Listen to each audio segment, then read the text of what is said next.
Bom dia, este é o canal Ler Espiritismo Juntos.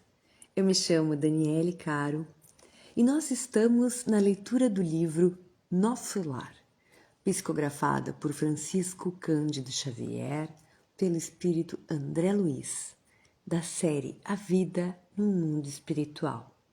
E hoje nós vamos dar continuidade com a leitura do capítulo 4.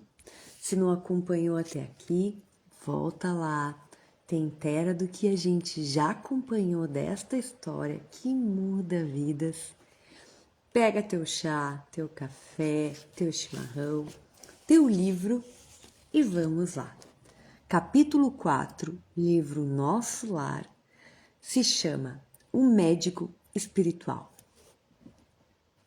No dia imediato, após reparador e profundo repouso, experimentei a bênção radiosa do sol amigo, qual suave mensagem ao coração. Claridade reconfortante atravessava a ampla janela, inundando o recinto de cariciosa luz. Sentia-me outro. Energias novas tocavam-me o íntimo. Tinha a impressão de sorver a alegria da vida a longos haustos. Na alma, apenas um ponto sombrio: a saudade do lar, o apego à família que ficara distante. Numerosas interrogações pairavam-me na mente, mas tão grande era a sensação de alívio que eu sossegava o espírito, longe de qualquer interpelação.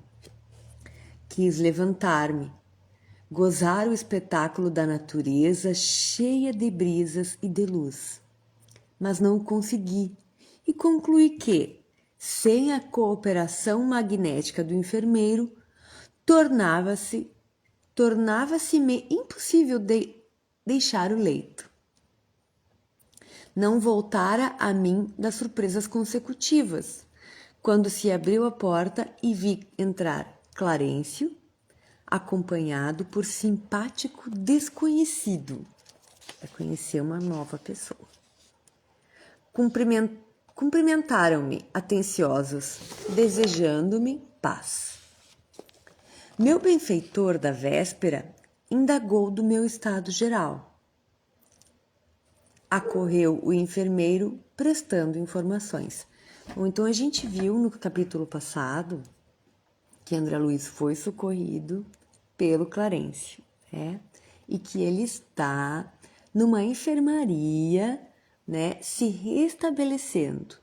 Que ele, a partir do momento que adentrou o nosso lar, muito rapidamente, mesmo após 8 anos no umbral, ele se restabeleceu muito rápido. E o que ele narra aqui, que se a gente fica prestando atenção nos detalhes, que em nosso lar tudo cura, né? Como ele falou do sol que entrava pela janela. Ou talvez, como ele mesmo fala ali, a percepção dele esteja diferente. Mas vamos seguir a nossa leitura. Sorridente, o velhinho amigo apresentou-me o companheiro. Tratava-se, disse, do irmão Henrique de Luna, do Serviço de Assistência Médica da Colônia Espiritual. Trajado de branco, traços fisionômicos irradiando enorme simpatia, Henrique auscultou-me demoradamente, sorriu e explicou. É de lamentar que tenha vindo pelo suicídio. Enquanto Clarencio permanecia sereno, sentia que singular assomo de revolta me borbulhava no íntimo. Suicídio? Recordei as acusações dos seres perversos das sombras. Não obstante o cabedal de gratidão que começara a acumular, não calei a incriminação. Aí André Luiz vai falar. Porque André Luiz aqui, o Henrique de Luna é um médico, né? Que chegou ali para examinar André Luiz. E vamos lembrar que lá no umbral, André Luiz era perseguido por aqueles seres, né, que o assombravam constantemente e gritavam para ele: suicida, suicida, e ele não entendia. E agora o médico examinou ele demoradamente e disse: é uma pena que tu tenha chegado aqui pelo suicídio. E André Luiz, que já estava numa vibração melhor, já tinha uma sensação de gratidão, sentiu um pouco de revolta porque se recordou, né, de tudo que tinha passado no umbral quando o acusavam de suicida. Então André Luiz vai dizer assim: creio haja engano, asseverei melindrado. Meu regresso do mundo não teve essa causa.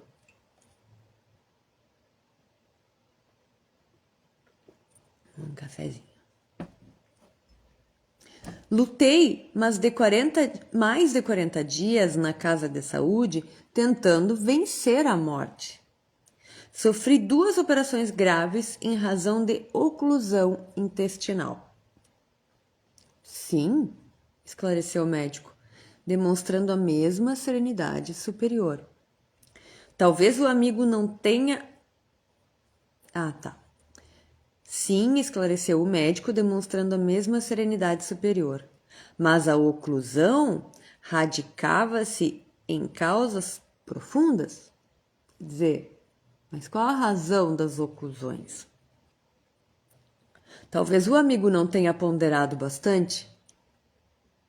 O organismo espiritual apresenta em si a mesma história completa das ações praticadas no mundo.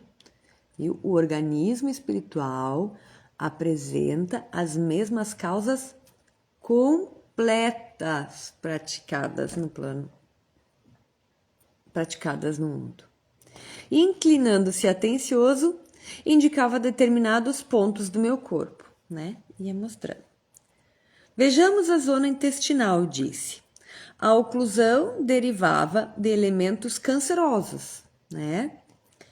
E estes, por sua vez, de algumas leviandades do meu estimado irmão, no campo da sífilis.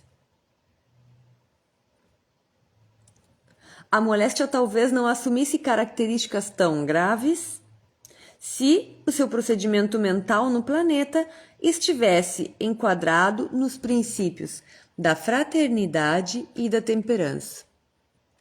Entretanto, seu modo especial de conviver, muita vez exasperado e sombrio, captava destruidoras vibrações naqueles que o ouviam. Nunca imaginou que a cólera fosse manancial de forças negativas para nós mesmos? A ausência de autodomínio, a inadvertência no trato com os semelhantes, aos quais muitas vezes ofendeu sem refletir, conduziam-no frequentemente à esfera dos seres doentes e inferiores. Tal circunstância agravou de muito o seu estado físico. Bom, então aqui o médico está explicando, mostrou um ponto, né, do intestino dele e explicou que ali as oclusões tinham acontecido por decorrência do câncer, que por sua vez tinham origem numa sífilis, e aqui ele vem trazendo como que a origem, né, destas causas, dessas doenças, fossem a forma como André Luiz tratava seus semelhantes, a forma como era,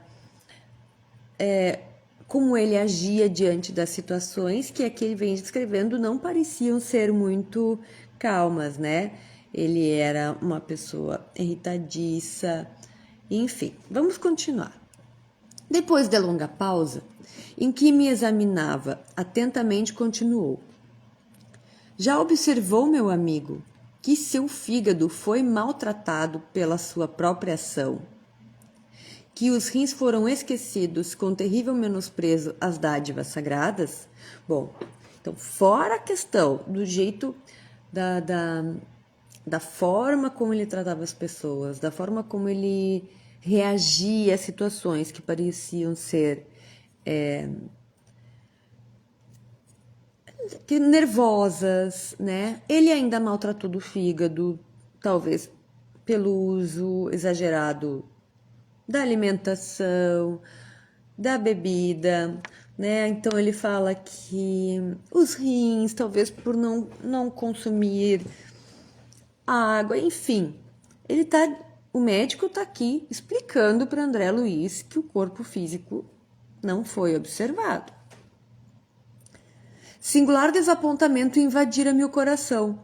Parecendo desconhecer a angústia que me oprimia, continuava o médico esclarecendo. Bom, André Luiz começou a ficar... Sabe quando a gente começa a cair a ficha, assim? Mas o médico continuou.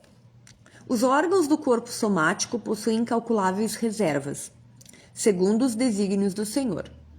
O meu amigo, no entanto, iludiu excelentes oportunidades, desperdiçando patrimônios preciosos da experiência física. A longa tarefa que lhe foi confiada pelos maiores da espiritualidade superior foi reduzida a meras tentativas de trabalho que não se consumou. Todo o aparelho gástrico foi destruído à custa de excessos de alimentação e bebidas alcoólicas, viu? Aqui ele vai falar. Se antes ele tinha dado, né? Estava situando André Luiz ali, agora ele está indo direto ao ponto, ó. Tu fez excesso de bebida alcoólica e de alimentação. Aparentemente sem importância, tipo, André Luiz não consumia, fazia uso e achava que era tudo normal. Devorou-lhe a sífilis energias essenciais. Como vê, o suicídio é incontestável. Quer dizer, o médico está explicando para ele que o aparelho humano tem uma quantidade de energia, né, para consumir. E que a gente tem total condições de administrar como consumir essa energia, né? E que André Luiz usou sem controle nenhum, né? Então desgastou todos os seus órgãos, o seu aparelho material, seu corpo físico. E continua. Meditei nos problemas dos caminhos humanos, refletindo nas oportunidades perdidas. Na vida humana, conseguia ajustar numerosas máscaras ao rosto, talhando-as conforme as situações. Aqui André Luiz vai dar uma refletida, né? Aliás, não poderia supor noutro tempo que me seriam pedidas contas de episódios simples, que costumava considerar como fatos sem maiores significação. Conceituar até ali os erros humanos segundo os preceitos da criminologia. Todo acontecimento insignificante, estranho aos códigos, entraria na relação dos fenômenos naturais. Então, André Luiz aqui está explicando que pela primeira vez ele parava para refletir que jamais ele imaginou que as coisas simples do dia a dia, um dia ele teria que prestar contas. Coisas que ele achava que eram normais, né? Como, por exemplo, a forma como ele reagia a pequenas situações no trato com as pessoas, que isso aqui ficou dito nas entrelinhas, que era como ele tratava as pessoas, né? E por quê? Porque ele sempre prestava muita atenção naquelas questões sociais, ele diz, me vestia de máscaras, né? Para situações que ele julgava importantes, mas que para as pequenas ele não prestava essa atenção, né? E agora, isso tudo afetou o corpo dele. E agora ele estava começando a entender estes processos. Deparava-se-me, porém, agora, outro sistema de verificação de faltas cometidas. Olha só. Não me defrontavam tribunais de tortura, nem me surpreendiam abismos infernais. Ele já não estava mais no umbral, não tinha ninguém fazendo um julgamento, batendo um martelo, nada disso. Mas estavam explicando para ele o motivo pelo qual ele estava passando por aquele tratamento e os motivos pelos quais ele havia desencarnado. Contudo, benfeitores sorridentes comentavam-me as fraquezas, como quem cuida de uma criança desorientada. Eles falavam tudo aquilo com muita naturalidade e muita bondade, né, para André Luiz. Longe das vistas paternas. Então, os médicos falavam como quem cuida de uma criança desorientada longe das vistas paternas. Aquele interesse espontâneo, no entanto, feria-me a vaidade de homem. Imagina, e ainda mais que ele era médico, né? Talvez que, visitado por figuras diabólicas a me torturarem, de tridente nas mãos, encontrasse forças para tornar a derrota menos amarga. Todavia, a bondade exuberante de Clarencio, a inflexão de ternura do médico e a calma fraternal do enfermeiro penetravam-me fundo no espírito. Não me dilacerava o desejo de reação. Doía-me a vergonha. Olha só. E chorei. Rosto entre as mãos, qual menino contrariado e infeliz, pus-me a soluçar, com a dor de que me parecia irremediável. Não havia como discordar. Henrique de Luna falava com sobejas razões. Por fim, abafando os impulsos vaidosos, reconhecia a extensão de minhas leviandades de outros tempos. A falsa noção de dignidade pessoal cedia terreno à justiça. Perante minha visão espiritual, só existia agora uma realidade torturante. Era verdadeiramente um suicida. Perder o ensejo precioso da experiência humana, não passava de náufrago a quem se recolhia por caridade. Então, André Luiz explica aqui, que bela passagem, né? Ele explica que se talvez tivesse ali seres maldosos, de tridente na mão, né? Ele tá aqui usando assim, se fosse aquela figura, né? Que relatam pra gente, né?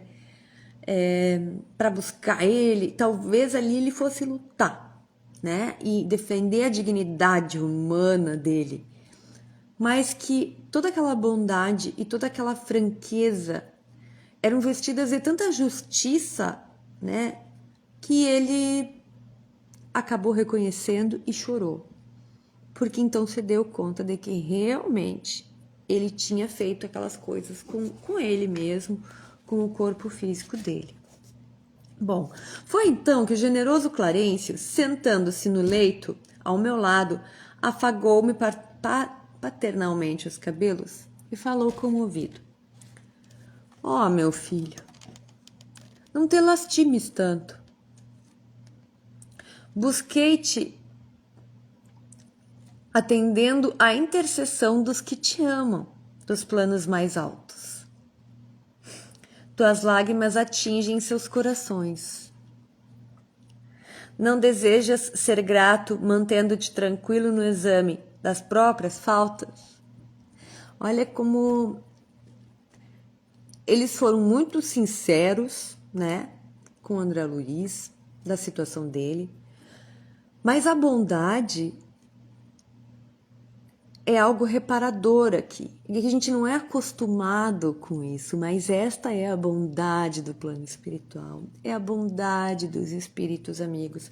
Então Clarencio acalma ele e diz, filho, eu fui te buscar muito por conta da intercessão de outros seres que te amam. Não te revolta, não vale a pena. Seja grato, né? Seja grato, te agarre na gratidão. Vamos lá. E ele fala assim. Na verdade, tua posição é a do suicida inconsciente. Esse termo talvez não seja muito comum, mas a gente vai falar um pouco sobre ele. Suicídio inconsciente, mas é necessário reconhecer que centenas de criaturas se ausentam diariamente da Terra nas mesmas condições. Acalma-te, pois. Aproveita os tesouros do arrependimento, guarda a bênção do remorso, embora tardio, sem esquecer que a aflição não resolve problemas. Confia no Senhor e em nossa dedicação fraternal. Sossega a alma perturbada, porque muitos de nós outros já perambulamos igualmente nos teus caminhos. Ante a generosidade que transbordava destas palavras, mergulhei a cabeça no seu colo paternal e chorei longamente. E assim se encerra a leitura do capítulo. Que lindo, né? Então Clarencio senta do lado do André Luiz, depois que o André Luiz fica sabendo que desencarnou por suicídio indireto, e diz para ele: te lamentar não vai resolver. Transforma o teu remorso em aprendizado, te levanta, porque diariamente muitos desencarnam pelo mesmo motivo que tu. Então vamos levar de reflexão para nós os nossos hábitos, revermos se não estamos cometendo também alguma forma de suicídio indireto, né? Judiando, maltratando do nosso corpo físico de alguma forma. E vejam bem, eles não falam somente sobre uso descontrolado da alimentação, da bebida alcoólica, no caso aqui do André Luiz, mas também pequenos cuidados, como prática de atividade física, né? Coisas que a gente sabe que não fazem bem, tomar água, se exercitar, né? Mas, além disso, como nós somos a nossa saúde mental, a nossa saúde espiritual, como nós reagimos diante das situações, a nossa ira, né? A nossa irritação, tudo isso são fatores que desgastam o nosso corpo físico. Então, essa é a grande lição de hoje. Espero que tenham gostado. Até amanhã, se Deus permitir. Um bom dia a todos.